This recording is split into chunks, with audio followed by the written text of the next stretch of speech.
Cuando alguien echa por la boca, ¿sí?, los contenidos del estómago, llamado por alguna acción violenta o reacción violenta del cuerpo, a esto se le llama vómito, ¿verdad? El vómito es, mi amado, sí, es una acción natural que el cuerpo desarrolla para poder salvaguardar muchas veces, sí, el órgano que digiere nuestros alimentos, que es el estómago. De hecho, hay quienes luego de vomitar, al sentirse obviamente descompuestos, sienten tranquilidad, sienten hasta cierto punto paz en su interior, diciendo, ay, por fin no pude tolerar más de pronto ese estrago que causa, ¿sí?, en el estómago una comida que no nos cayó tan bien. Hay gente que rápidamente se le infla el estómago, se llena de gases y con esto puede inclusive descomponer todo su cuerpo. El vómito, al igual que otro tipo de, diríamos, manifestaciones corporales, son llamadas situaciones normales que el cuerpo utiliza para poder combatir algo o contrarrestar algo. La fiebre también forma parte de ello. Sí, al igual, mi amado, también, claro que sí, la emisión, sí, propiamente de los desperdicios del cuerpo a través de una orina, a través de las heces, todo esto sirve para poder purgar, sí, sirve para poder purgar, sacando todo lo negativo, todo lo dañino, y obviamente para que el cuerpo pueda asimilar realmente lo que es beneficioso para el ser. Dicho esto, mi amado, hoy vamos a predicar por este tema llamado vómitos del alma. Algo que yo sé que a usted le va a interesar muchísimo.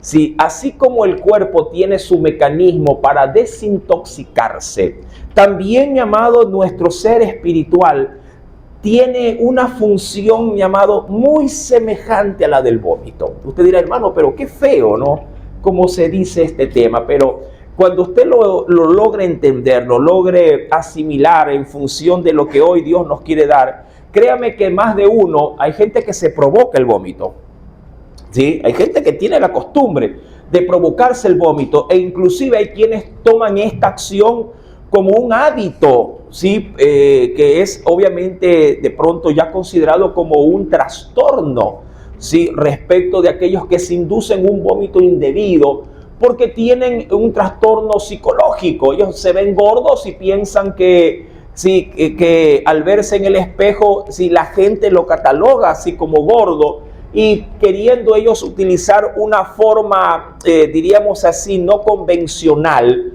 sí, se inducen el vómito para sacar lo poco que han podido digerir o lo que están digiriendo en sus estómagos. Y esto tiene obviamente tras la ciencia sus propios síntomas y también sus propias prescripciones. Mi amado, hoy por hoy este tema vómitos del alma creo yo que va a hablar muchísimo sobre todo a la manera y la forma en cómo debemos de reaccionar cuando tenemos un mal, no en el estómago terrenal o físico, sino en el estómago espiritual. A veces, mi amado, sí nos toca provocar vómitos para poder desintoxicar el alma. Vómitos del alma, mi amado, sí fue visto de una manera muy peculiar por un gran comentarista bíblico, el cual nació y de hecho se desarrolló en un precioso ministerio, un comentarista anglicano, ¿sí?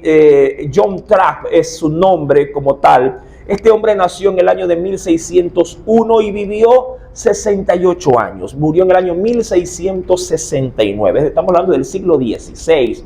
Él pudo desarrollar 5 volúmenes donde, mi amado, su mecánica de escritura o de, diríamos en sí mismo, de contenido en estos volúmenes fue siempre atacar de manera concisa, pero con un lenguaje de prosa, mi amado, sí, los problemas sociales que el hombre obviamente emanaba yéndose en contra de las reglas bíblicas. Él dijo, de esto que estoy hablando, él dijo algo que a mí me llamó muchísimo, pero muchísimo la atención, y expresó lo siguiente, y se lo leo de manera textual, hablando del vómito, ¿sí?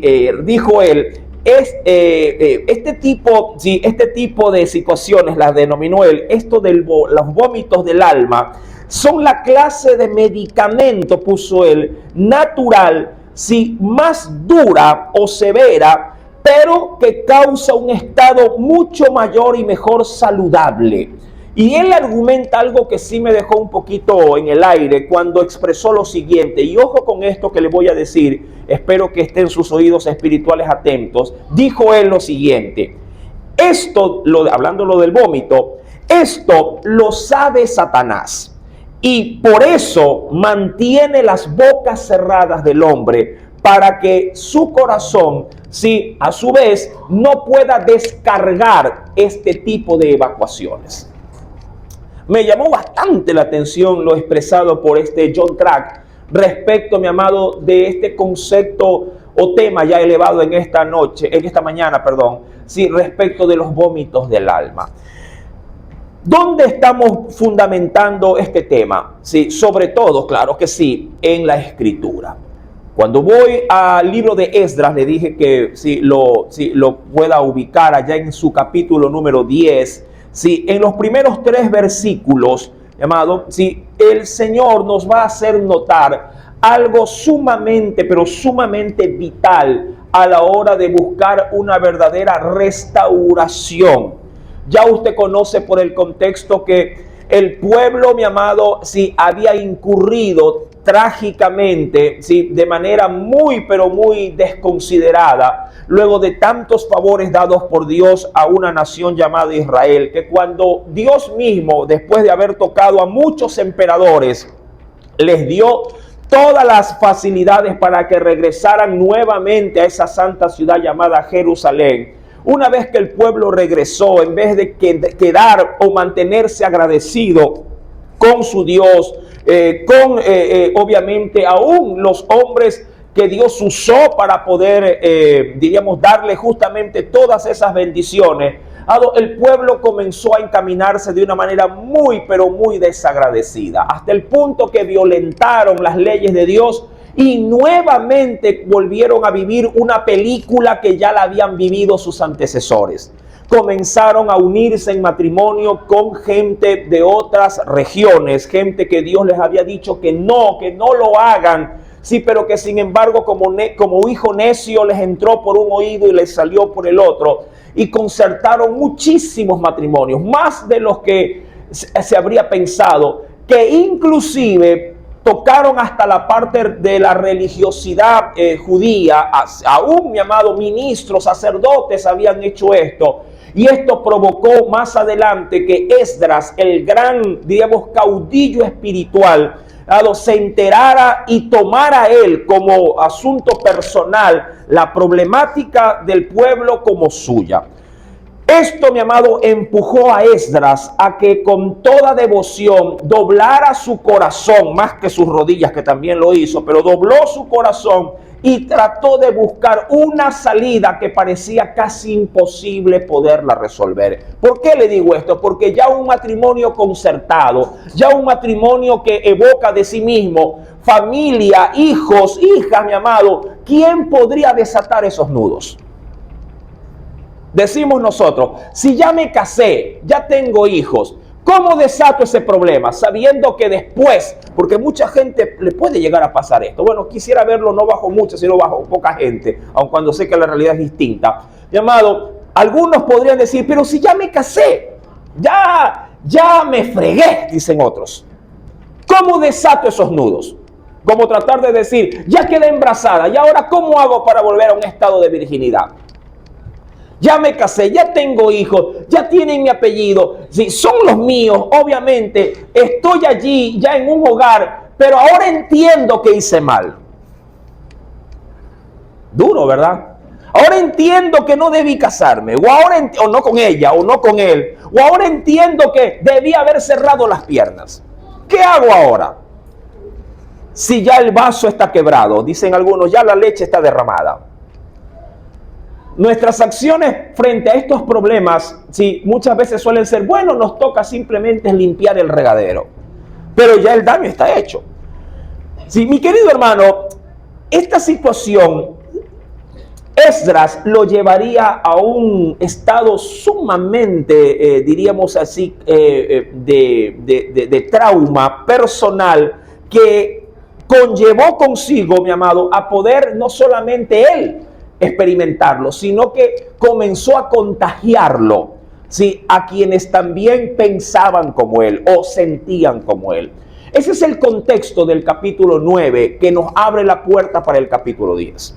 Ya en el capítulo 10, ponga su mirada por favor en el versículo primero, porque aquí es donde Dios nos va a dar, créame, una muy sabrosa cucharada para que podamos vomitar de algo, mi amado, que puede ser irreparable. Dice pues, ¿verdad?, en el versículo primero, mientras oraba, mira que él se mantenía, de acuerdo a la postura del estudio del capítulo 9, seguía, no había parado.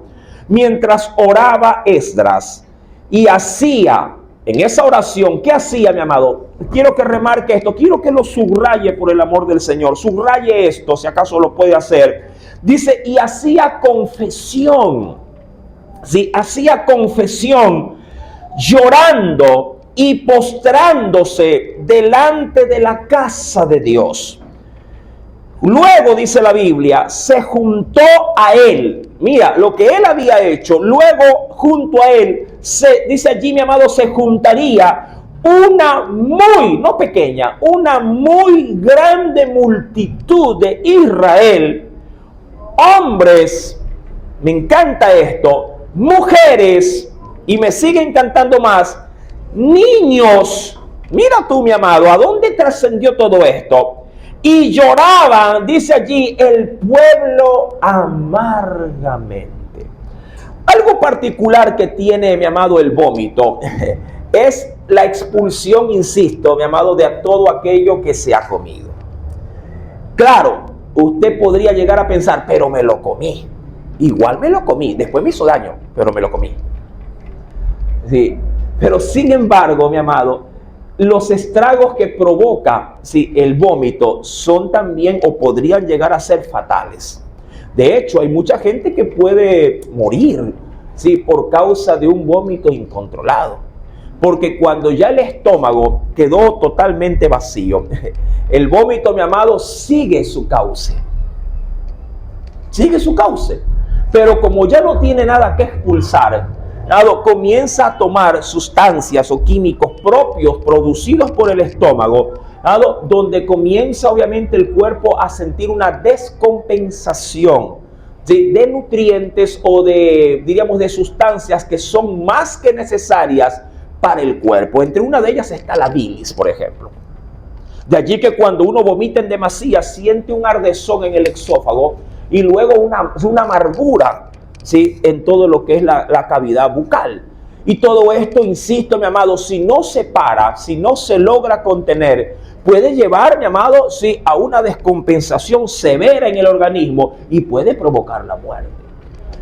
Mi querido hermano, la sociedad, sí, de aquel entonces estaba pasando por uno de sus peores momentos. Dios había agotado todo tipo ya de mecanismo, de utensilio usado, llamado para poder llevar al pueblo a donde estaba, de vuelta a su nación. Y con la intención de que el pueblo ahora sí aprovechara esa nueva oportunidad y se enderezara tal cual como Dios lo había solicitado. Pero usted ya sabe las razones que no lo hicieron. Esdras, mi amado, no tiene más que hacer. No tiene más que hacer. Esdras ya no sabe qué decir, ya no sabe qué hacer, ya no sabe qué medidas tomar. Sola ahora es él y Dios. Él y Dios. Y el hombre se tira, mi amado, desde el capítulo 9 lo vemos que está doblado de rodillas, confesando pecados, anunciándole a Dios, mi amado hermano, todo el mal que es su pueblo. Y eso me encanta, porque Esdras no es de aquellos que dicen ellos han pecado, ellos son los perversos, ellos son los que tienen el mal comportamiento. Esdras no es de aquellos que cuando el padre pregunta ¿quién lo hizo? Dijo él fue. El padre es para él. Sí, que esta es nuestra forma natural de defensa, tratar de evadir responsabilidad y que sea otro el que sufra las penalidades. Esdras no, pero curioso, Esdras no ha hecho esto. Esto es curioso, ¿no? Esdras no ha hecho esto. Él sigue manteniendo su línea de santidad. Él sigue manteniendo su pulcritud, pero sin embargo, Esdras, al ver que su pueblo, su gente, su nación ha incurrido en males, él, mi amado, se sumerge en ese balde, se sumerge por completo y dice: yo fui, hemos pecado, te hemos traicionado, hemos quebrantado tus mandamientos. Él se mete, mi amado hermano, sí, como que si él mismo ha ido y ha tomado mujer y ha procreado familia con gente que Dios le había dicho que no lo haga. O sea, él se adorna de esto. Él se adorna de esto. Y claro, ¿lo hace para qué? Para encarnar. Mi amado, esto es tremendo. Lo hace para encarnar en su corazón el peso, mi amado hermano, sí, diríamos de esta forma, sí, de la ofensa provocada. Es como que si una esposa que busca de Dios, al ver que su marido está acostado borracho hasta donde más no se puede, ella se levanta en una madrugada y le diga: Señor, perdóname, me alcoholicé. Perdóname, Señor. Tiré todo mi dinero en esa barra. Que ella lo diga. Mientras el otro está totalmente perdido. Entonces, quiero que entienda esto, mi amado, para poder ver a Esdras realmente en el estado en el que él está. Él se tira la culpa. Dice: yo fui, yo lo provoqué, yo lo hice. Y eso, mi amado, va a emanar de él, ojo, una confesión. Porque por eso le dije, remárquelo. Él va a provocar una confesión. Versículo primero dice: estaba allí Esdras orando y hacía confesión. Ahora, su confesión, ahora creo que sí entendemos el término confesar, ¿no? Confesar es declarar. Sobre todo, mi amado, culpabilidad. En el ámbito legal es declararse culpable. Si a alguien que lo agarren, por ejemplo, las autoridades lo llevan a una comisaría y le dicen: confiesa, tú fuiste, confiésalo. Y por ese asunto de no confesar, todo el mundo presume inocencia. ¿Es así o no? Presumen inocencia.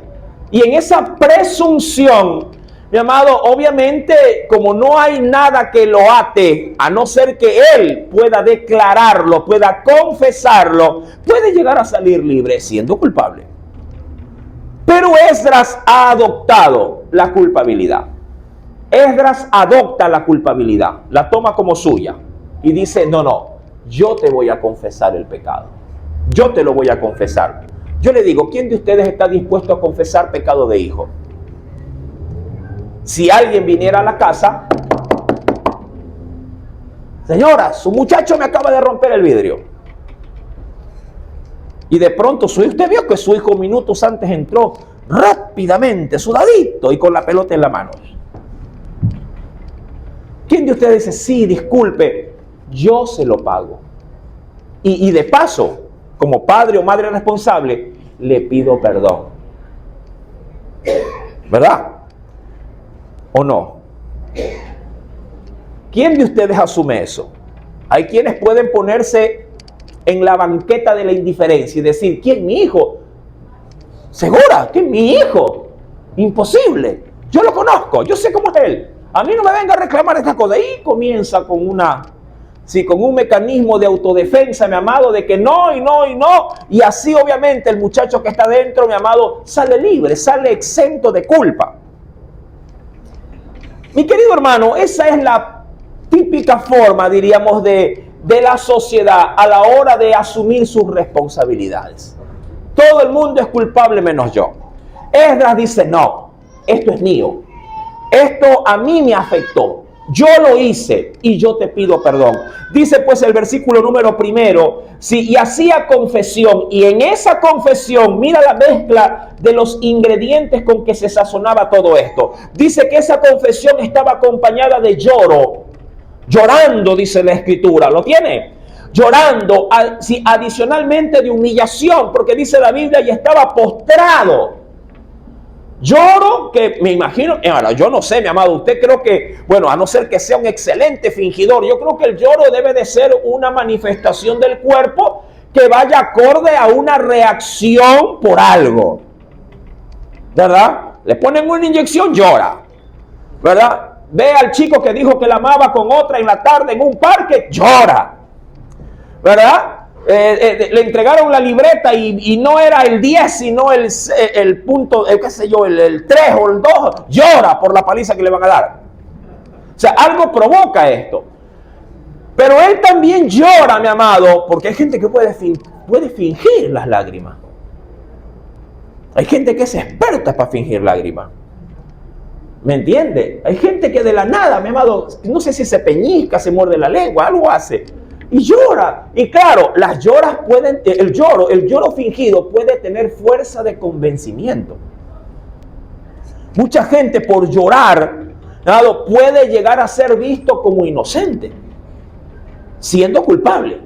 Dice, pero míralo como llora, y llora y llora. Y por dentro, ay Señor, que cada lágrima sea un látigo menos. Y entonces, y ahí está en el proceso. Está en el proceso, obviamente, hasta obtener el resultado que él desea. Hay gente que así, mi amado, así mantiene relaciones, le cuento. Hablando de relaciones sentimentales.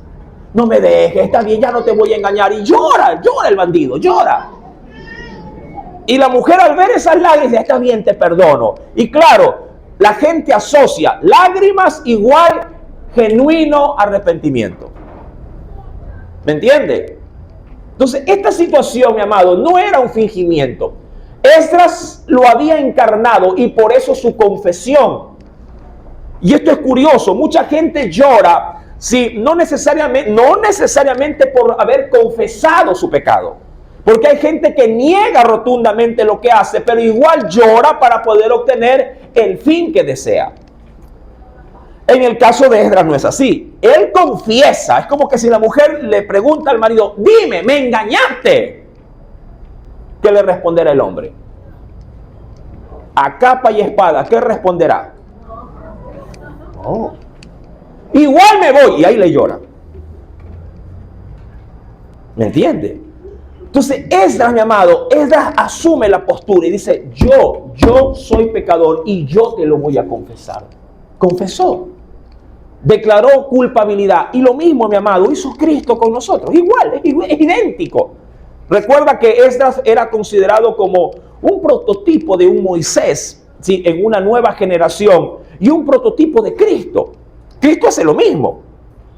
Él se sube a la cruz, y él allí confiesa públicamente la culpabilidad de la raza humana.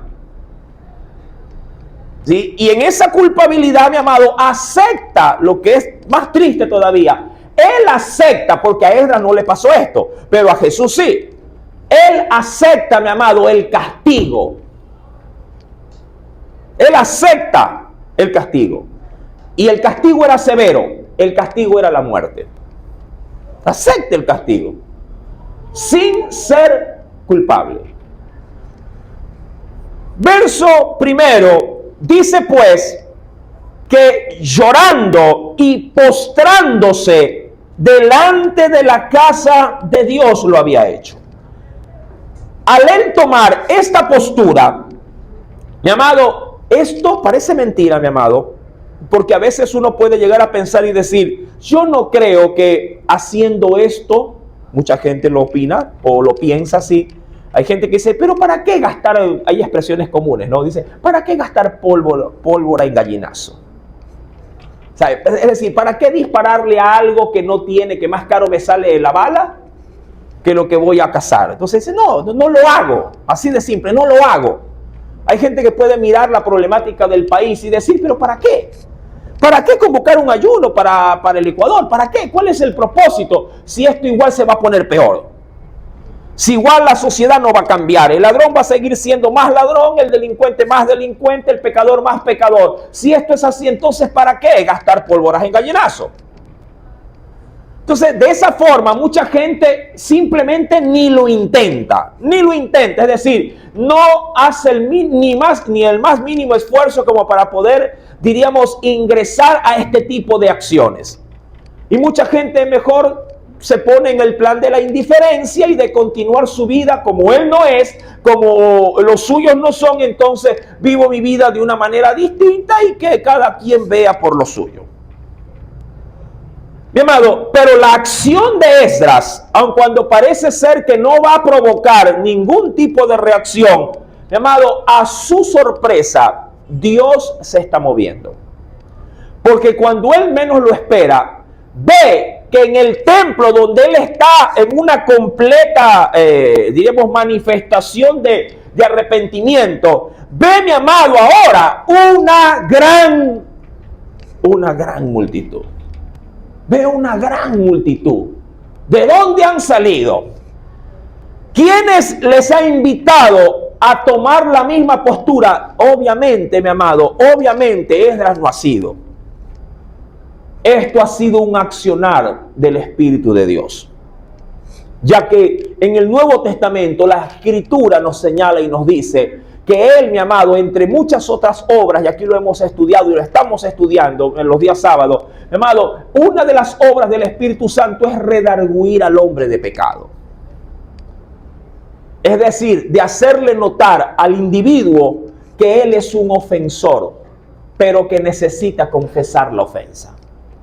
Todo el mundo sabe que es pecador, pero no todo el mundo confiesa la culpabilidad.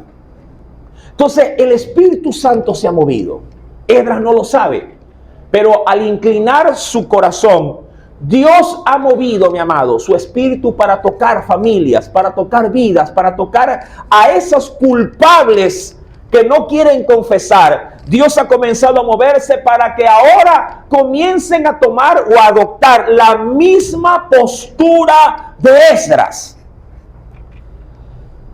Y ahora dice el verso primero, hay una muy grande multitud de Israel.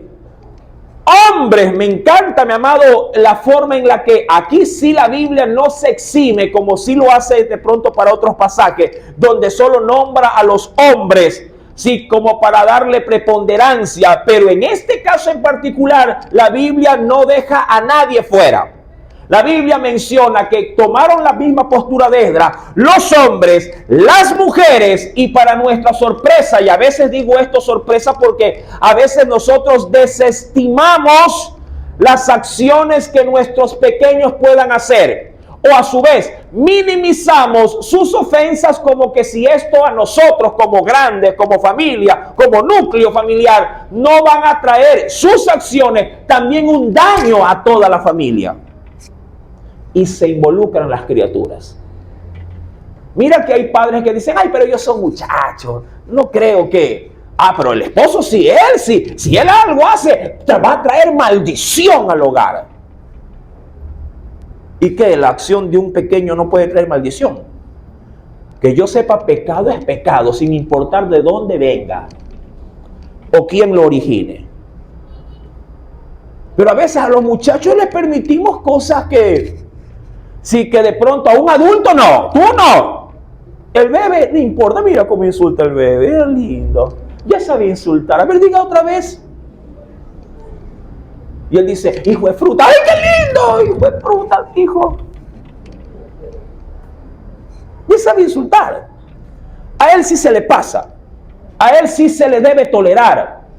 A él sí se le puede dar la llave que para otros, sí, para otros se le esconde. Mi amado, yo sé que esto es un poquito duro de asimilarlo y de escucharlo, pero es la realidad. Es la realidad que vive en hogares cristianos. Es la realidad, mi amado hermano, de una sociedad que está podrida. Y la libertad que tristemente, diríamos, está fundamentada por la ley, mi amado, da carta abierta para un libertinaje excesivo. Claro, las consecuencias, nuestra sociedad las está palpando. Las consecuencias las estamos, mi amado hermano, sintiendo. Y cada día, como suelo decirlo también, cada día se acercan más y más, mi amado, a nuestros hogares. Cada día. Hasta el momento en que no podamos evitarlo y comiencen a afectar de manera directa nuestro núcleo familiar. Cuando esto pase, mi amado, si no hay un giro antes, si esto pasa, mi amado, ahí vendremos corriendo a buscar lo que Esdras buscó. Ahora sí vendremos con una verdadera condición, si de humillación y de confesión, diciendo: Señor, sálvanos y perdónanos. Hombres, mujeres y niños lloraban, dice allí, el pueblo, y dice, versículo final, amargamente, con amargura. La amargura, mi amado, es el sentimiento por el cual se combina la impotencia. Si la amargura combina la impotencia del poder hacer algo frente a algo ya hecho. Mucha gente, mi amado, lloró amargamente. Judas lloró amargamente por lo que había hecho. Hay quienes tildan a Judas en esta parte de que hizo algo superior a Pedro. Pedro negó a Jesús 3 veces, usted ya lo reconoce por la Escritura, mi amado, y al hacerlo lloró también, pero su lágrima o sus lágrimas no repararon el daño provocado. Dicen algunos, no es que estoy a favor de esto, pero me llamó la atención el comentario, que Judas tuvo la valentía de devolver las 30 monedas de plata o las 30 piezas de dinero que había cogido. Cosa que por lo general no se suele ver cuando hay un arrepentimiento. Imagínate: Señor, perdóname por esa plancha que no la devuelvo, que está aquí, pero te pido perdón, Señor. Gracias, Padre, y sigues planchando. La idea es pedir perdón por plancha ajena y coger la plancha y devolverla. Y lo que es mejor, en el mismo estado en que te la dieron. ¿No? Así debería de ser, ¿no? ¿Quién de ustedes devuelve licuadora dañada? Se la dieron funcionando. Y devuelve licuadora dañada. Ay, no sé, vecina, qué tendría, pero yo creo que ya vino defectuosa. Y ahí se va. La vecina obviamente nunca más le prestará la licuadora. Mi querido hermano, esta era la condición del pueblo. Cuando hablamos de una confesión, yo le dije que remarcara esto. La confesión, mi amado, es como una purga del pecado. Yo le hice, le hice escuchar comentarios de algunos estudiosos bíblicos de décadas pasadas o de siglos pasados. Sí, hablando, ¿se acuerda del vómito del alma? Este hombre pudo llegar, hablando de John Track, pudo llegar a definir como, y lo repetiré, al vómito del alma como la confesión. Ojo, la confesión, sí, que es el mejor medicamento natural, sí, que tiene el hombre para sacar o expulsar súbitamente o violentamente, sí, lo que le está descomponiendo. Mi amado, sea honesto. ¿Cuándo fue la última vez que se confesó? No delante del pastor, por si acaso. ¿Cuándo fue la última vez que se confesó? La confesión es obligatoria, o debiera de serlo obligatoria, ¿sí?, para todo buen católico. De hecho, antes de participar de la comunión, ¿sí?, mi amado, el hombre pasa primero por la confesión, donde se sobreentiende que es allí en una pequeña estación, en una pequeña cabina, si el hombre se inclina, se postra, porque se obliga, en un confesionario se obliga al hombre a doblar rodilla. Curioso, ¿ah? Se obliga al hombre a doblar sus rodillas y allí en una postración hacer una confesión de culpa. Ojo, de pecado. Una confesión de pecado. Y luego, obviamente, de esto se le extiende, ¿sí?, así es el principio católico, se le extiende el perdón, o se le podría decir la exculpación de pecado. Dice, ya no eres culpable. Pero claro, con una gran diferencia, a diferencia de lo que nos enseña la Biblia. Para poder quedar libre de culpa, el que confesiona, mi amado hermano, si demanda para el perdón, si el poder hacer penitencia. ¿Sí? Esa es la gran diferencia que no admite obviamente la escritura, ni la doctrina, la sana doctrina. Ellos, para poder obtener liberación de culpa, tienen que cumplir penitencia. Llámelo como se lo llame. Así si el curita le dijera a alguien, dele 3 vueltas a la catedral, pues tendría que irlas a dar. Pero para no cansar mucho al ofensor, le dice, mejor récese 3 Padre Nuestro y sazónelo con 2 Ave María. Y así lo hace. Y con esto, automáticamente, el culpable queda absuelto. Lo triste de este escenario, mi amado, es que la sangre de Jesús quedó prácticamente, sí, olvidada. La única fórmula bíblica para obtener perdón de pecado es, mi amado hermano, abocar a la sangre derramada en la cruz del Calvario, el cual la hizo Cristo por nosotros. Amén. Esdras está allí, mi amado, y está confesando su pecado. Ahora, en el verso 2,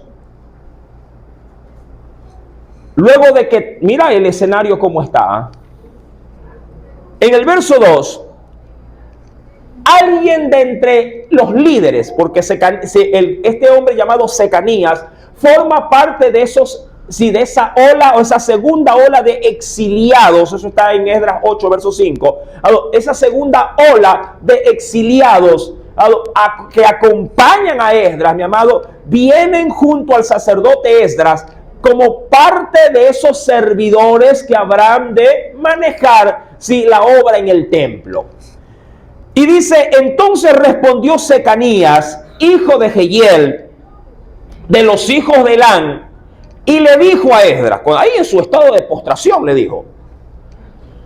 dice, Esdras, nosotros, ¿lo tiene? Sirva conmigo, ¿no?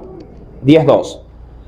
Nosotros hemos pecado contra nuestro Dios. Qué bueno, mi amado. Qué bueno es saber contagiar de lo que realmente beneficia. Me encanta. Sí, Secanías ya ve a Esdras que él no está solo. Él dice, hemos también. Mira, qué importante es, mi amado, rodearte de gente idónea. Qué bueno es, mi amado, importante rodearte de gente idónea. Cuando tú mi amado, te relacionas con gente que te va a edificar, mi amado, benditas sean tus amistades. Amén. ¿Qué gente te rodea? Va a marcar la diferencia. Por lo menos van a ser, mi amado, una buena almohada donde posar tu cabeza para descansar. El problema es que a veces nuestro entorno no ayuda. Y claro, cuando tomamos malas decisiones, somos rápidos para decir, es que yo hice lo que él me dijo, o lo que ella me dijo, o lo que yo escuché de fulano de tal. Mi querido hermano, a la larga, tú sigues siendo responsable porque fuiste tú quien elegiste ese entorno. Fuiste tú, mi amado, el que escogiste a ese tipo de amistades. Entonces, para Esdras, Secanías, mi amado hermano, es un hombre idóneo justamente para continuar el respaldo de esa oración quebrantada. Y dice la Biblia, le responde Secanías así, y le dice, nosotros hemos pecado contra nuestro Dios. Y va a adoptar la misma posición o la misma postura que ya se sabe que está en todo el capítulo 9. Secanías también le dice a él, nosotros hemos pecado contra nuestro Dios, pues tomamos mujeres extranjeras de los pueblos de la tierra, mas a pesar de esto, y esto era un problema gravísimo, mi amado, gravísimo, mas a pesar de esto, aún hay esperanza para Israel. No lo sé, mi amado, pero si a mí me vinieran a decir, pastor, ayúdeme, me casé y tengo familia con fulana de tal, y ahora entiendo que he hecho mal, dígame, ¿qué hago? ¿Me separo o me quedo con ella? Vamos, a ver, aquí yo le aseguro algo, aquí hay muchos consejeros. ¿Cuál sería su consejo? A ver, vamos. ¿Qué pasó los consejeros? Bueno, consejeras matrimoniales, ¿dónde están? Consejeros matrimoniales. ¿Qué le dices tú? De pronto alguien va por la parte sentimental. Es lo primero. Le va a decir, dime, que ya no la ama. No, ya no lo quiero.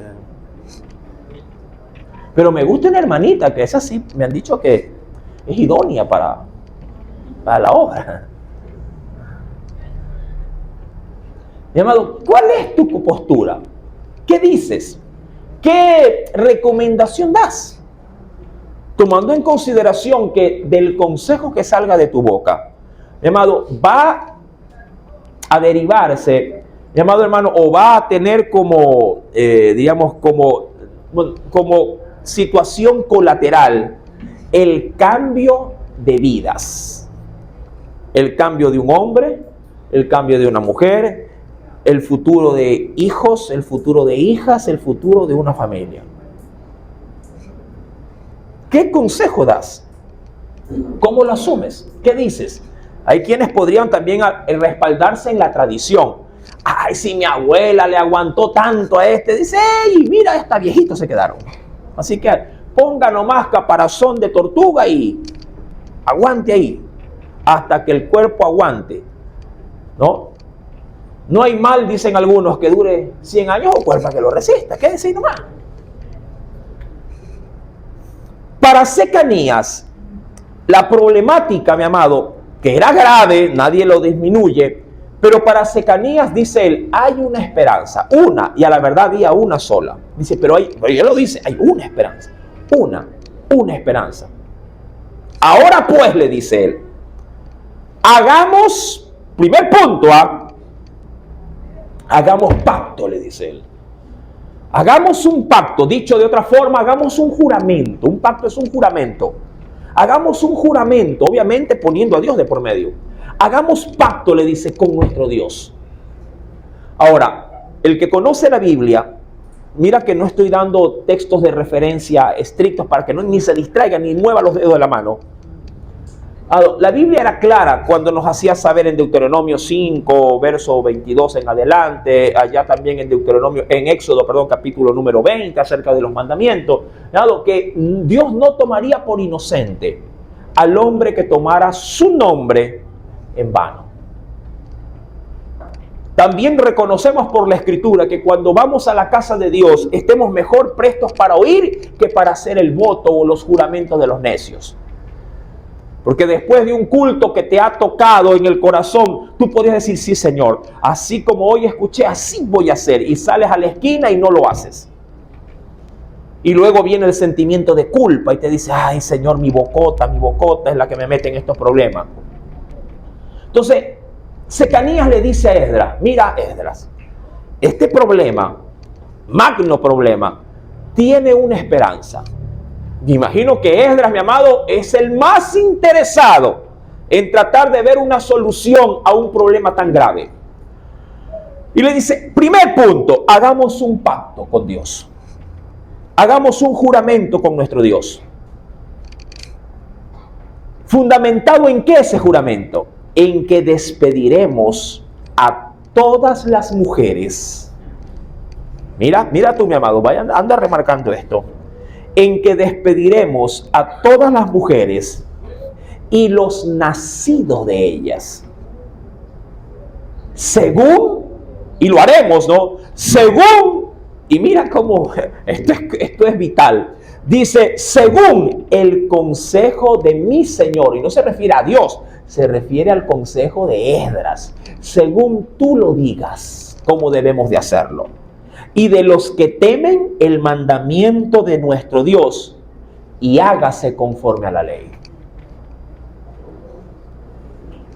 La Biblia dice, mi amado, que conocemos pecados porque la ley dice que es pecado. Sin conocimiento de ley también, o sea, si no hubiera ley, no hubiera pecado. Pero porque la ley llamaba a estas cosas pecado, entonces se decía, es pecado.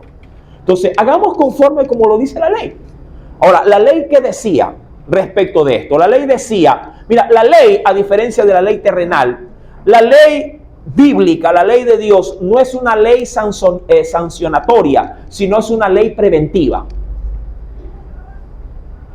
La ley terrenal tiene mayor peso en la sanción, más que en la prevención. Por eso usted ve, yo sé que esto no viene al caso, pero el ejemplo sí. Así que usted siempre verá a un vigilante escondido y viendo hasta qué hora el infractor comete la falta. Y una vez que la comete, ahora sí, citación segura o coima. Cualquiera de las dos es beneficio. Una para el Estado o una para mí. Y claro, y se lo plantea, la que le resulte más barata, varón. La que le resulte más barata.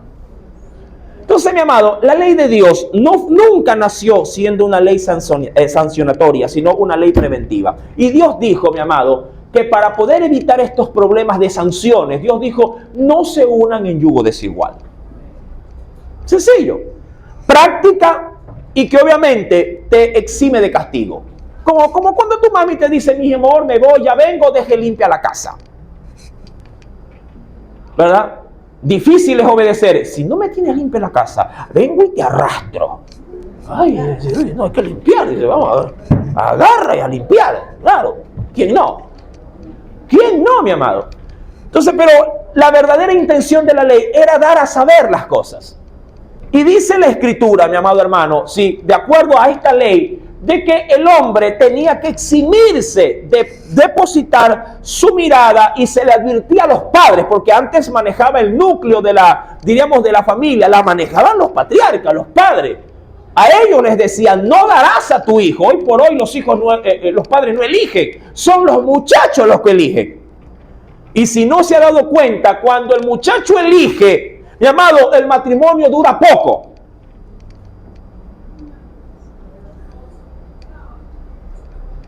¿Sí? Yo dudo ver matrimonios actuales que puedan durar 30, 40, 50 años. Lo dudo. Hoy por hoy los matrimonios concertados entre muchachos dura 1 año, 2 años, 5 años. Y esto con suerte. Si no, vaya y mire la farándula. Se casan en enero y en marzo ya están poniendo el divorcio. ¿Verdad? ¿Verdad? En junio, nueva relación. En agosto, segundo matrimonio y en diciembre vuelven a separarse. No funcionó, dicen. ¿Verdad? Yo sé que cuando hay amenes tragados, necesitan ser vomitados también. Hay que vomitarlos también de vez en cuando los amenes. Por fuerza.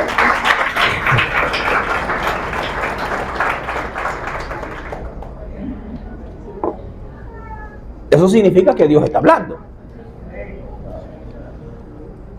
Mi amado, Él le dice, hay esperanza. 2, hagamos un juramento. 3, haz o haremos lo que tú nos digas. Tú como eres el entendido. Eso sí, Esdras era erudito de la ley. Ya eso lo analizamos en la introducción de la vida de Esdras. Era erudito de la ley. Y dice, tú que eres el más entendido acá, dinos según la ley qué tenemos que hacer. Ahora, no me quiero saltar el proceso.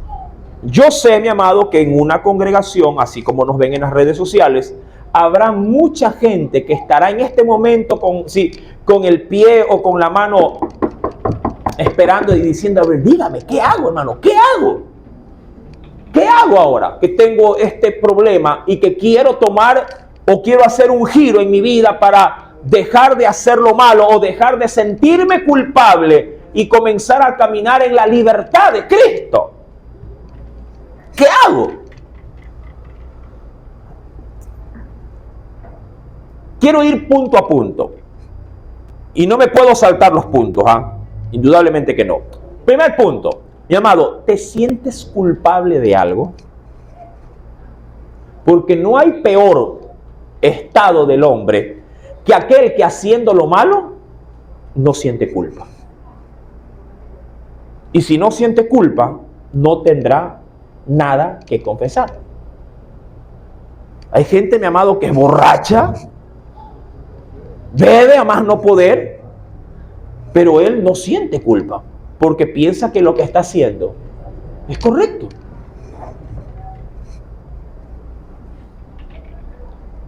Aquel que puede de pronto, mi amado hermano, tener una relación extramarital, no siente culpa.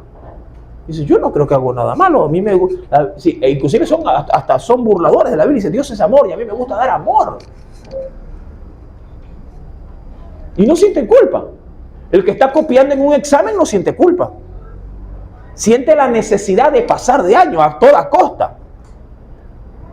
Así de sencillo. Él no se siente culpable. Cuando alguien da una mentira piadosa, no siente culpa. Más bien dice, ay, qué bueno, me evité una paliza. Y es lo primero, mi amado. El procedimiento no me lo voy a saltar. Porque estamos topando en el verso 3. ¿Cuáles serían los mecanismos para resolver un problema social grave? ¿Me entiende? Porque para ellos esto era un problema. Bueno, para algunos de ellos esto era un problema social grave. Entonces, para poder acertar con una verdadera decisión efectiva, llamado, yo necesito obviamente seguir el planeamiento presentado para poder llegar a esa, digamos, determinación decisiva. Y en el proceso, lo primero que me encuentro, la primera puerta que debo de abrir es, mi amado, es aquella que me hace estar consciente de pecado. Si yo no estoy consciente de que soy pecador, muy difícilmente podré abrir la siguiente puerta, que es la que me lleva a la confesión. Primero tengo que sentir realmente si soy culpable. Por eso el venir a Cristo, que pareciera ser muy sencillo de hacer una oración, la misma no tiene valor o eficacia si el ofensor no viene reconociendo su culpa. Así de sencillo, mi amado. Te cuento que la doctrina del arrepentimiento es la doctrina menos predicada en el mundo, siendo una de las piedras fundamentales del evangelio. Es la que menos se toca, es la que menos se predica, es a la que menos se le aplaude también. Por eso la reacción a veces. ¿Por qué? Porque al hombre no le gusta que le digan que está mal. Dígale a su esposo, estás bien, mi amor. Eso. Dígale usted, oye, eso que dijiste, eso que hiciste, eso que actuaste, no me parece. Ese día usted va a dormir espalda con espalda. Dígale a sus hijos que lo que hizo estuvo mal. Y eso sí estará como elefante.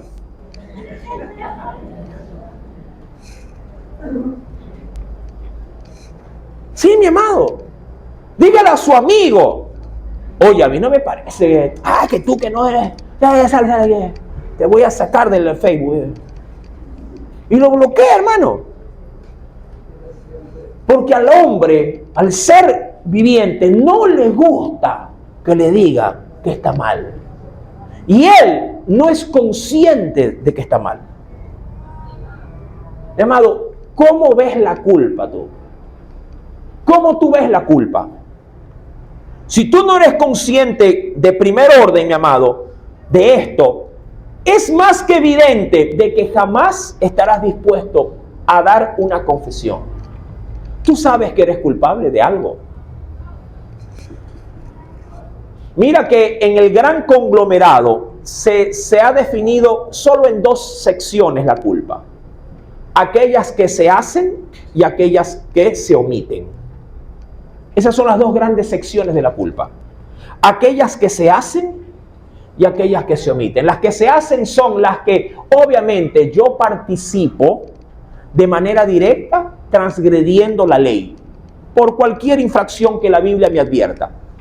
La Biblia me dice no mientas, pues yo miento. Ahí hay una situación que debería nacer en mí una culpa. un sentimiento de culpa.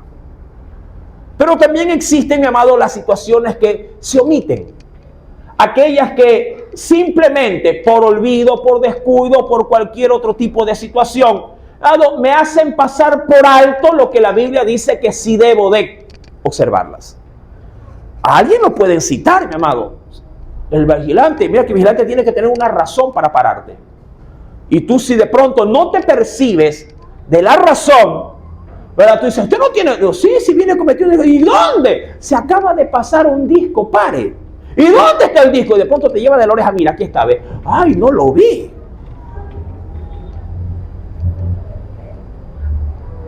No es que hubo en ti el querer violentar la ley, simplemente lo omitiste, porque no te percataste de ella. Así también hay muchos pecados, mi amado, que cometemos. La Biblia dice que el que sabe hacer lo bueno y no lo hace simplemente, y ese no lo hace, puede abarcar o abrazar muchas cosas. Mi amado, la Biblia también dice que nos es contado como pecado. Entonces, en ese sentido, mi amado, si tú no sientes culpa, ni por omisión, ni porque realmente eres infractor, mi amado, ¿cómo podría Dios pedirte confiesa? Dice, ¿qué quiere que confiese? Por eso es que cuando vamos a la oración, a veces vamos de lleno a lo que se necesita, saltándonos por alto, mi amado, la entrada, la primera puerta de entrada más importante, que es, mi amado, sí, la confesión del pecado. A veces uno se levanta y dice, Señor, el día de mañana no se te olvide, sí, necesito ganar tanto porque hay que pagar esto, bueno, y pidiendo cosas buenas, ¿no? Y Dios dice, bien, y lo que hiciste ayer. Y uno puede caer y dice, ¿y qué? Te olvidaste. Y dice, pero si que no te diste cuenta. No me di cuenta. Mira que ayer con ese gesto mataste a un hermano. ¿Qué gesto? Mira esa indiferencia. ¿Qué indiferencia? ¿No? Es que ahí es donde tiene que intervenir alguien que obviamente sí te va a recordar cosas que a tu mente se pueden pasar por alto. Ahí es donde interviene el Espíritu Santo. Acuérdate, yo te dije al inicio, solamente Él redarguye de pecado. Solo Él te puede redarguir de pecado. Porque por mente humana, por conciencia humana, todos estamos bien. Pregúntale al que no viene a la iglesia, pero que es cristiano. ¿Cómo estás, ñaño? Bien, dice. Bien, yo. ¿Y usted, ñaño? Pues yo no te veo por la iglesia. Sí, es que estoy ocupado. Pero ¿y cómo está tu vida cristiana? Bien, bendecido en el nombre de Jesús, bendecido. Sí, hermano, es que no hay culpabilidad. No hay un verdadero estado de conciencia. Un marido ofensor siempre cuando se le pregunte ¿cómo estás en tu matrimonio? ¿Él qué va a contestar? Bien. ¿Cómo decimos los maridos? ¿Cómo es? Bien. Cuando le preguntas a las mujeres, todos estamos mal. Ay, hermano, este hombre, se le pregunta a veces de broma, ¿no? ¿Cargo o bendición? ¿Qué? Ni pregunte. ¿Volvería a renovar los votos? ¿Qué renovar votos? ¿Quieres destruir, quemar los votos?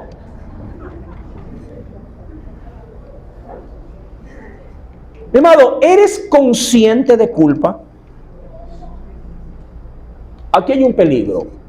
El peligro, mi amado hermano, es tener una mente, como lo dice la Biblia, una mente cauterizada.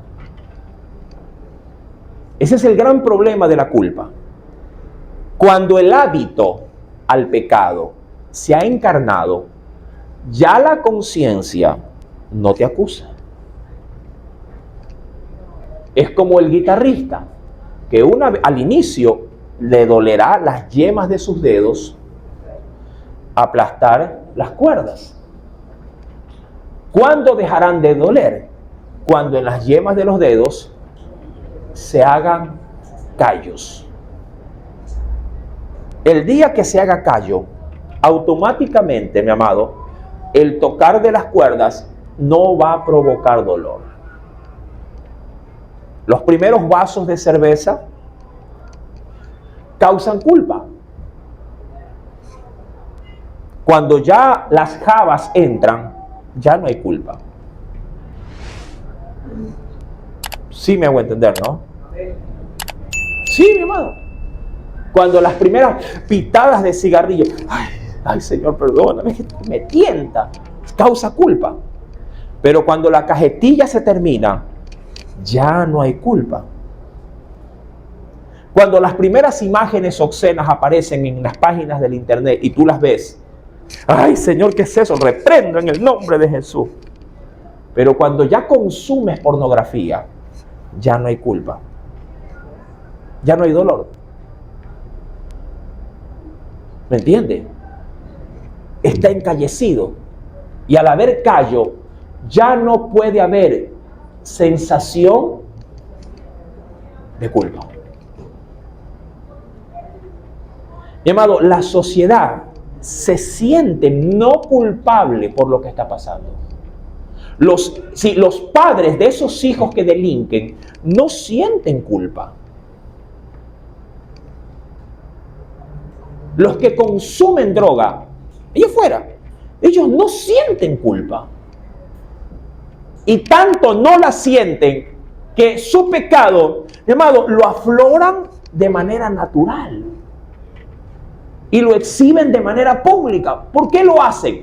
Porque no sienten culpa. Antes, cuando la gente quería cometer pecado, se sentía culpable y hasta se escondía o buscaba lugares oscuros. Así, ¿no?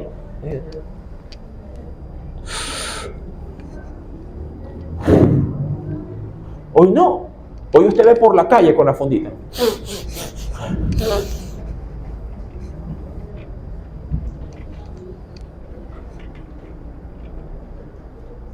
Antes la gente, para tener una relación extramatrimonial, buscaba la noche en los hoteles más escondidos. No, ahora la lleva a la moza, la lleva a la querida, a la cariñosa, la lleva al lado en el carro.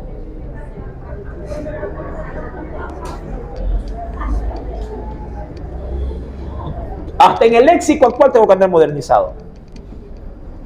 Para ir a hacer el delicioso, dice ellos. Antes era la porquería, no, ahora es el delicioso. O la cochinada.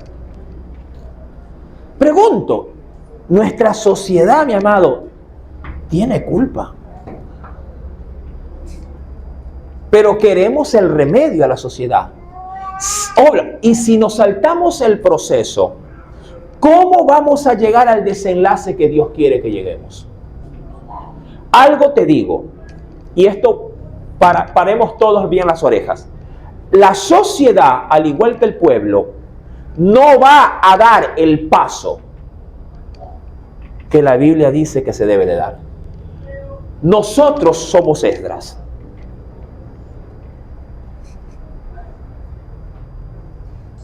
¿Me hago entender en esta parte? O nosotros debemos tomar el lugar de Esdras.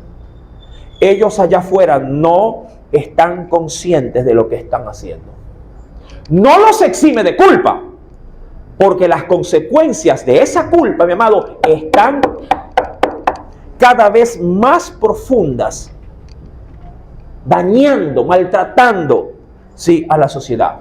La iglesia está llamada a tomar el lugar de Esdras. Si la iglesia salta por encima de la sociedad, mi amado, esta sociedad no cambia.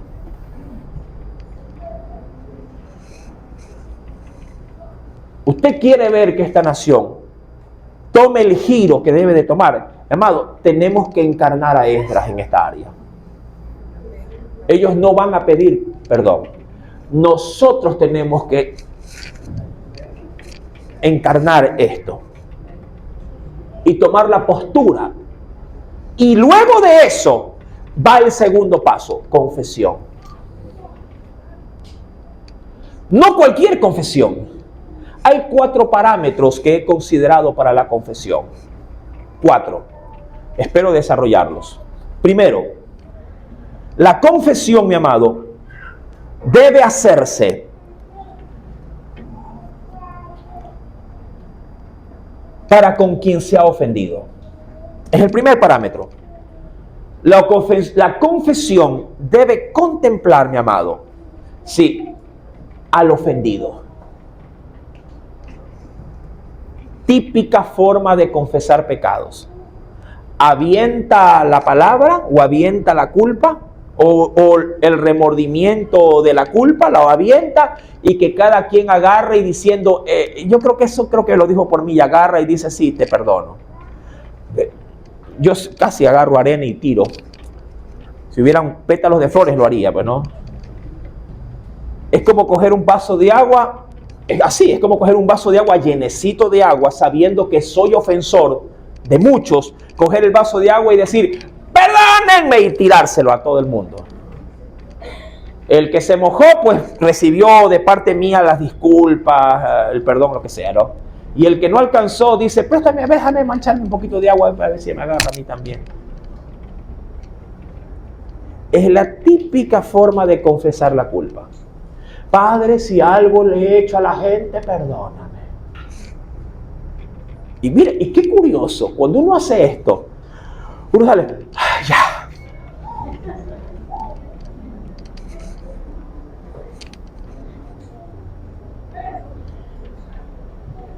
A esto llamamos confesión. No, claro que no. Claro que no, hermano. Yo le dije que Esdras nos iba a confrontar, hermano. Esdras aborda una problemática, sí, espiritual muy, muy profunda. Muy profunda.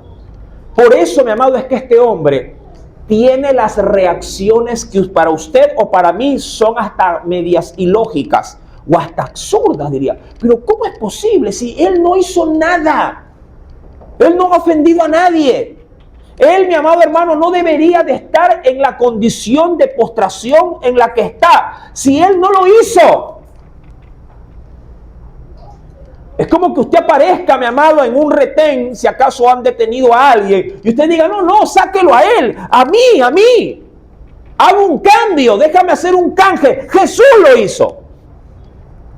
Sáquenlo a él, déjenme a mí. No le peguen a él, péguenme a mí. No le den la pena capital a él, démenla a mí. Mi querido hermano, es como que la persona que recibió el agravio, tras que lo recibió, él deje libre al que le agredió y lléveme preso a mí. Mi amado hermano, la confesión debe contemplar al ofendido. Si tú no te pones en ese plan, la confesión puede ser simplemente una apariencia. Aquí sí doy cita bíblica. En Mateo 5, verso 23 al 24. 23 al 24, el Espíritu de Dios, mira lo que nos dice. Por tanto, dijo Jesús, por tanto, si traes tu ofrenda al altar y allí, ojo, en pleno acto de comunión con Dios, pues no, en pleno acto porque eso sí, el que lleva algo a Dios es porque siente un profundo agradecimiento de los favores recibidos, tanto que tiene hasta para poderle llevar a su Dios, ¿qué cosa? Un detalle, una ofrenda. Pero dice Dios, si tu ofrenda viene al altar contigo y allí, y esto solo creo que lo puede hacer el Espíritu Santo, porque sería un poquito medio contradictorio de que justo en el preciso momento en el que vas a hacer un acto de dadivosidad a Dios, en ese preciso momento algo te despierte, como que te alumbre el cerebro y te diga, oye, tú tienes tiempo que no le hablas a tu mamá. O la relación con tu hermano está cada día peor. Pero tú ya estás en iglesia, porque la Biblia dice, ya está en el altar. Ya el sobre está así para ser puesto. Y ahí el Espíritu de Dios te redarguye y te dice, oye, hay algo que está mal. Mira que estás en el culto y no le hablas a tu mujer. O tu mujer no le estás hablando a tu marido. Si allí, dice el Señor, si allí te acuerdas, ¿lo tiene? Verso 24, deja allí tu ofrenda. No es que la deposite, no es que se la dé, no. Es decir, déjala en un estado de stand-by. Déjalo en un estado de quietud. No lo hagas aún. ¿Hasta cuándo, mi amado? Dice el versículo 24. Anda y reconcíliate primero con tu hermano y entonces ven y presenta tu ofrenda. La confesión debe contemplar personificación. Haz una lista, hermano. ¿Con quién en la vida tienes, como dicen algunos, tienen, hay una expresión muy popular, cabos sueltos? ¿Quién camina en su vida cristiana con cabos sueltos? Con gente que no le habla, con gente que, según él, le han hecho algo. Mira, mi amado, yo te soy muy honesto y muy franco. Esto no me interesa a mí si tú eres el ofendido o eres el ofensor. A mí no me interesa. ¿Sabes por qué? Porque es tu relación con el de arriba. Ahora, el hecho de que no me interese en el sentido propio de que tú debes de hacer algo para solucionarlo, no significa que tu postura no nos acarrea maldición. ¿Me entiendes? Hoy por hoy un padre podría decir, a mí no me interesa si estudias o no estudias, en con tal que generes dinero, allá tú, ¿verdad? De pronto a tu papá no le interesa, pero a tu familia que va a venir después de ti, sí le va a interesar. Es que hay cosas, mi amado hermano, que no se tienen que ver con una vista muy corta. Hay cosas que se tienen que ver hasta en el porvenir, mi amado, en el futuro. Porque a veces es esa persona con la que no te habla, la que posiblemente, mi amado, te dé la mano y te tienda en tu momento de dolor hasta una cristiana sepultura.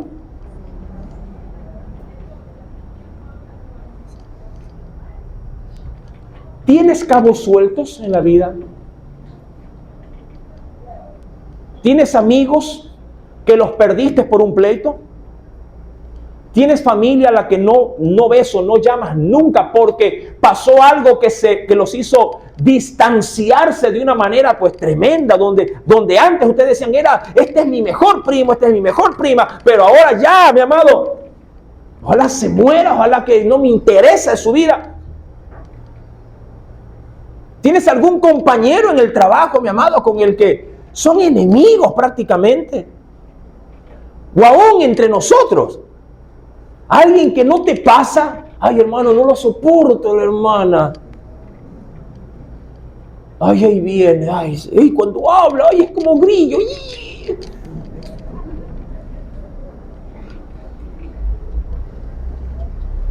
Es como sonido de metal rechinando. La Biblia dice, mi amado, que si tú quieres confesar un pecado, debes de hacerlo personal. Esto no se trata de tirar, como hay ciertas analogías, ¿sí? Las oraciones de solicitud de perdón hacia el cielo. Y que cada quien acoja mi oración de perdón. No, mi amado, así no funciona esto. Así no es esto. Segundo parámetro, la confesión pública de pecados debe hacerse considerando, debe hacerse considerando la magnitud de esos pecados. La confesión pública de pecados debe hacerse, llamado, según la dimensión de lo que abarcó tu pecado.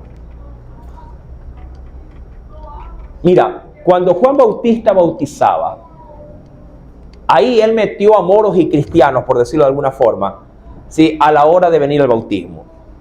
Juan el Bautista no contempló o no discriminó, ¿sí? La forma en la que el pueblo había venido pecando.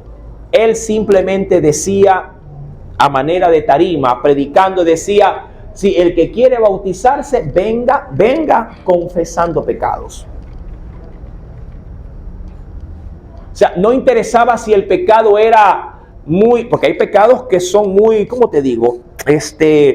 Muy delicados, que son muy íntimos, que son muy reservados, donde si de pronto algo hay que tratar para pedir perdón, uno pide privacidad, uno pide un poquito de ser reservado.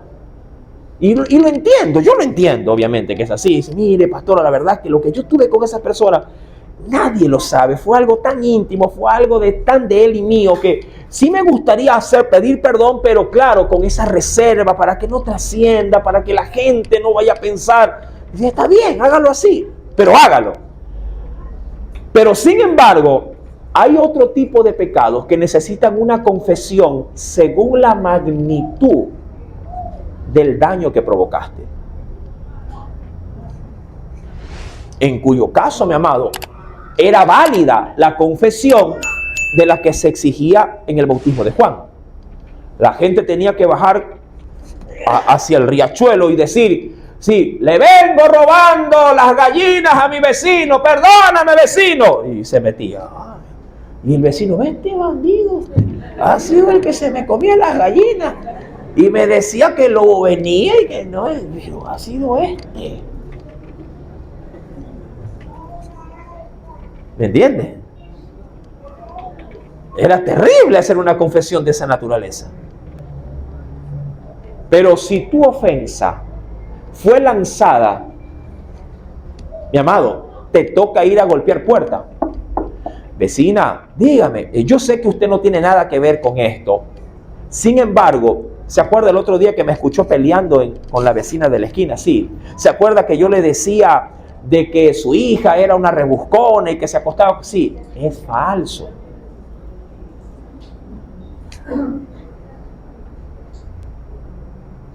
Primero era pedirle perdón por la calumnia a la que había ofendido. Luego, mi amado, había que hacer la reparación del daño hasta donde se podía.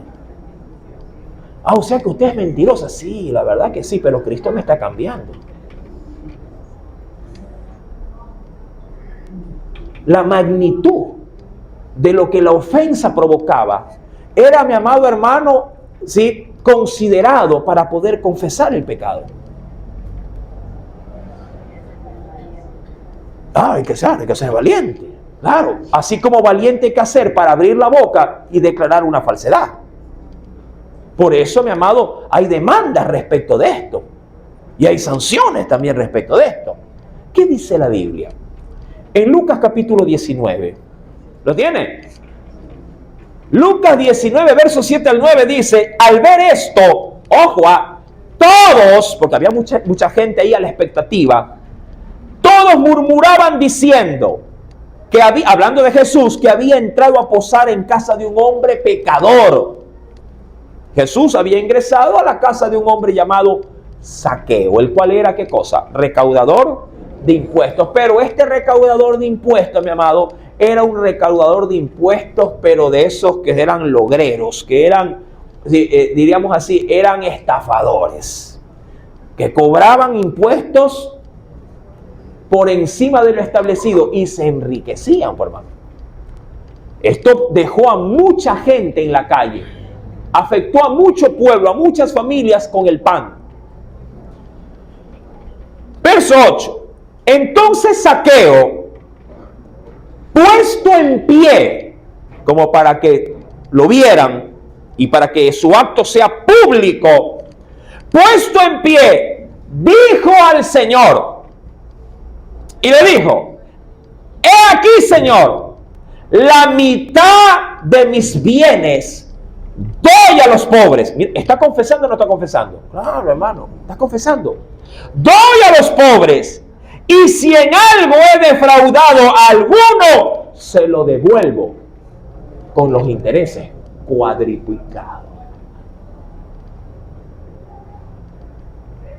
Mira tú, si cogí licuadora buena y la dañé, le doy la licuadora y con 2 vasos, dice, de una vez. Y disculpe, que no va a volver a ocurrir. Se lo devuelvo, dijo él. Cuadriplicado. Mira, cuando Jesús escuchó esta confesión, esta declaración, ahí Jesús también dijo lo siguiente. Jesús, verso 9, Jesús le dijo, hoy ha venido la salvación a esta casa. Es que sentir culpa, confesarla y no hacer nada, no tiene sentido, hermano. Decir, Señor, perdona, internamente, Señor, perdóname porque hablé mal de la vecina, Señor, perdóname, Señor. Y ya. Pero, ¿y el daño que provocaste? La lesión que provocaste, ¿dónde quedó? Yo sí soy un poquito enérgico, sobre todo en el ámbito ministerial, cuando a veces surgen problemas ajenos a mí, y a mí me mandan, pastor, resuelva usted. ¿Qué me metes a mí? Tú la generaste, tú arréglala. Por eso yo soy medio, ya me estoy haciendo medio calludo, en el buen sentido de la palabra, respecto de que, mi amado, si la gente me comienza a ver como la muerte. ¿En qué sentido? Que solamente me llaman a mí para andar cortando cabeza. Dice, por eso a mucha gente me ve y me dice, un ratito quiero hablar con usted. ¿Qué hice? Me dice la gente. No he hecho nada, quiero conversar un ratito. ¿Por qué, me hago? Porque siempre me ponen o me empujan a un plano donde a la verdad me toca en Dios reparar daño de otros. Y la obligación tuya es que si contigo surgió el problema, seas tú mismo el que lo resuelvas. Sí, pues hermano, si tú provocaste el daño, tú afectaste a mucha gente, a ti te toca ir familia por familia. Yo hice esto, yo hice, perdóneme, yo hice... Hermano, hacerlo es de valiente, pero hacerlo también, mi amado hermano, conlleva gracia de parte de Dios. Porque a la gente, al tú hacerlo, notará que estás cambiando.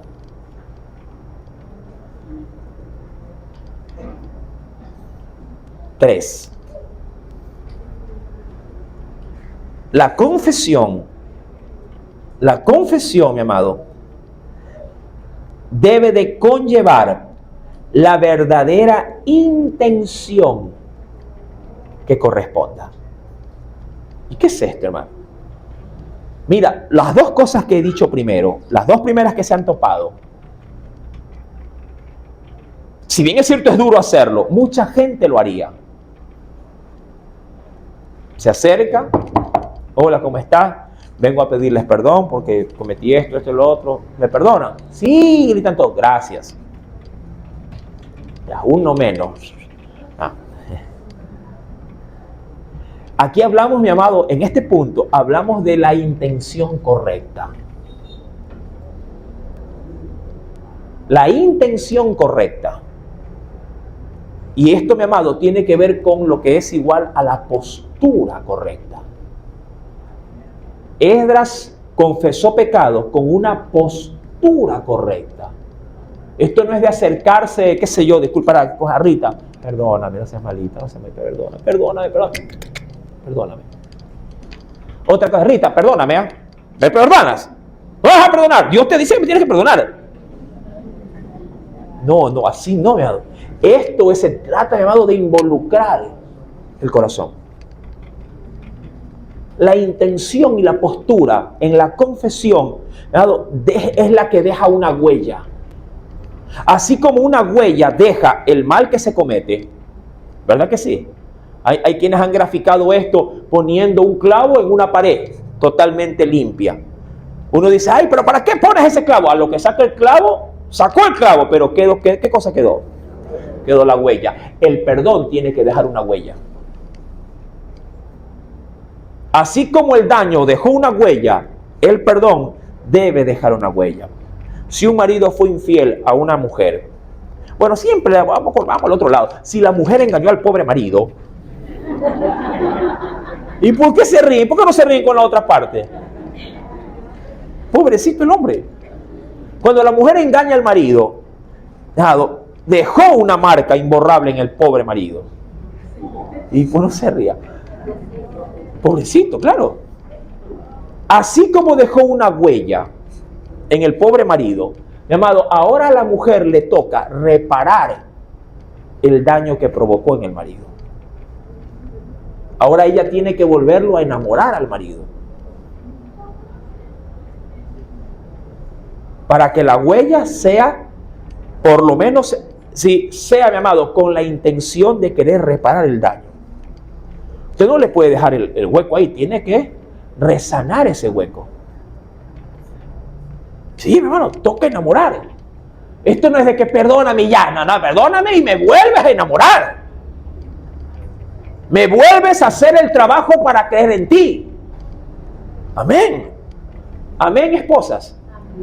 Ay, sí, no. Ay, si lo pongo al marido, amén, dirían todita. Hay que, mi amado, hay que hacerlo con la intención que corresponde. Romanos 4:8 dice: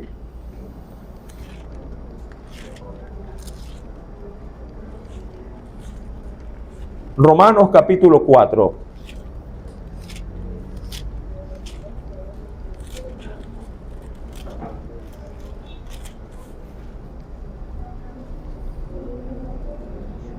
Y esto me gusta mucho porque, aun cuando es sencillo, es directo.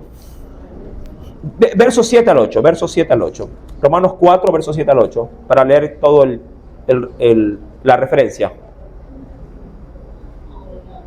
Dice el Señor: bienaventurados aquellos cuyas iniquidades son perdonadas. ¿Sí? ¿Va conmigo? Y ojo con esta expresión: y cuyos pecados son cubiertos. Ojo con esto. ¿Cómo yo cubro una falta grave? ¿Pero cómo? Estamos viendo los ejemplos del cómo. Verso 8: bienaventurado el varón a quien el Señor no inculpa de pecado. Pero para esto hay que ser cubierto.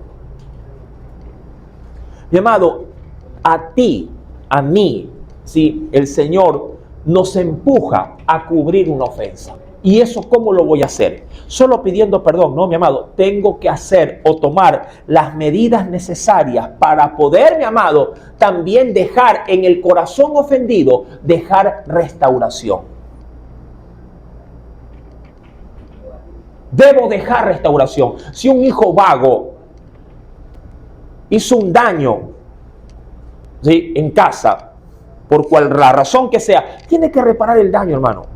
Si se quedó de año, tiene que ahora, ¿qué cosa? ¿Qué tiene que hacer ahora? Solo, ay, mamita, perdóname, porque está bien. ¿Y ahora? A reparar el daño. Claro, hermano. Para que otra vez pueda, ¿qué cosa? Llamado, mantenerse la relación de confianza que antes había. Y en Dios mucho más. Y por último, la confesión debe ser completa o integral. No podemos, mi amado, omitir nada. Todo debe ser, y quiero terminar con esto, todo debe ser vomitado. Cuando nosotros atendemos consejerías, las personas, obviamente, no somos confesionarios, pero la gente sí confiesa para liberar muchas veces los pesos que llevan. Y a veces ellos dicen, mira, a la verdad que yo he hecho esto o aquello. Y uno les dice, pero tienes que decírselo a ella o a él. Y ellos dicen, sí, pero si se lo digo se agrava más tal o cual situación. Cuando uno escucha esto como consejero, les dice, mira, puede ser que hoy por hoy no lo debas de, pero tienes que buscar la forma y la manera de hacerlo. A veces hay pecados, mi amado, que no trascienden, entre comillas, a los hijos, pero a veces hay que hacerlos trascender a los hijos. Sí, mi amado. ¿Por qué? Porque si bien es cierto, ellos no saben en exactitud qué es lo que está pasando entre un padre y una madre, ellos sí perciben que hay algo. Pero ellos están distante. Pero entre ellos hablan. Pregúntale a tus hijos. Entre ellos hablan. A mi papá, yo creo, no sé, como que parece que hay tal cosa.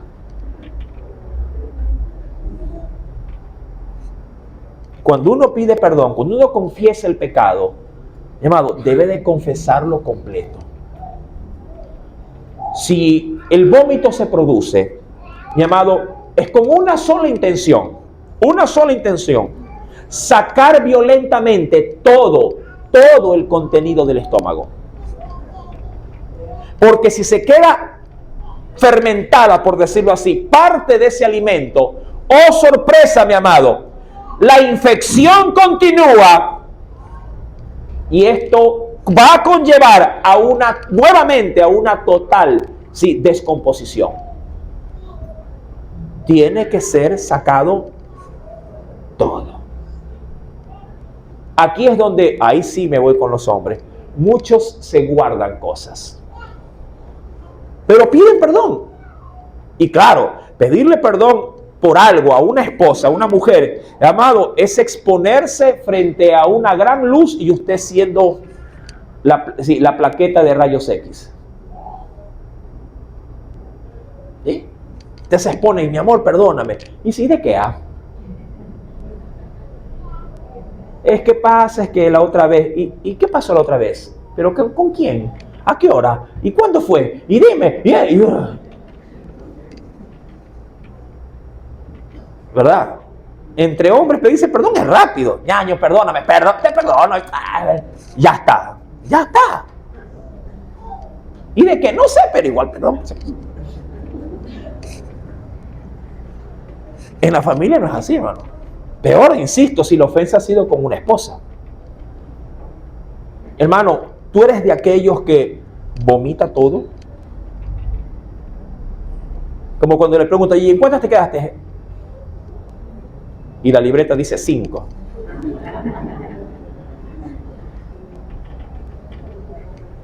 ¿Sí o no, muchachos? Claro. En una me quedé, acompañada de una segunda, una tercera, una cuarta, una quinta. Pero una es la más grande, es la más grave. Las otras sí, voy a... No es así, mi amado. Cuando vamos delante de Dios, hay que confesarlo todo, con la postura correcta de humillación, según la magnitud de lo que se ha podido hacer, mi amado, y aún siendo muy detallista de manera personal, qué es lo que tuve con cada persona. Una vez que lo hayas iniciado con Dios, mi amado, asegúrate que trascienda al ofendido.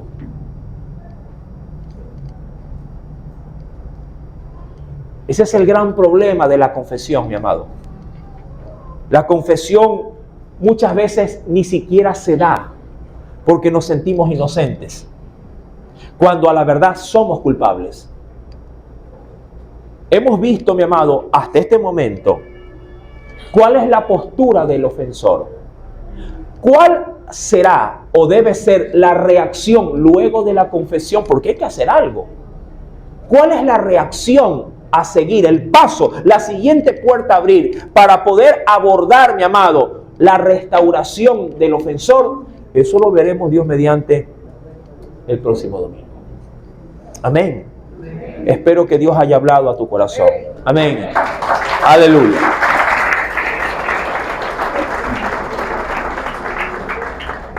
No podemos terminar este tiempo yéndonos habiendo culpas, sin perdón.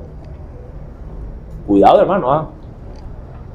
Estas enseñanzas no pueden quedar a letra muerta. ¿Verdad que no? No, hermano. Las enseñanzas deben de quedar golpeándote de manera sutil en aquello que necesita ser golpeado. Si tú dices, no, pastor, tranquilo, yo estoy bien con Dios, bien con mi prójimo. Si muero ahorita, rápidamente me brotan 2 alas y para arriba. Chévere, lindo. Pero si hoy la muerte te sorprendiera, mi amado, tendrías Porque hay mucha gente que no puede ni morir por esto. Por falta de confesión de pecado, de culpa. Hay gente que hay que hacerle presión, como destapando el féretro, metiendo una barreta y diciendo, pero abuelito, diga esto, recuerde que usted... ¿Qué? Y la gente del entorno recordó, oiga, ese señor era tremendo, hermano.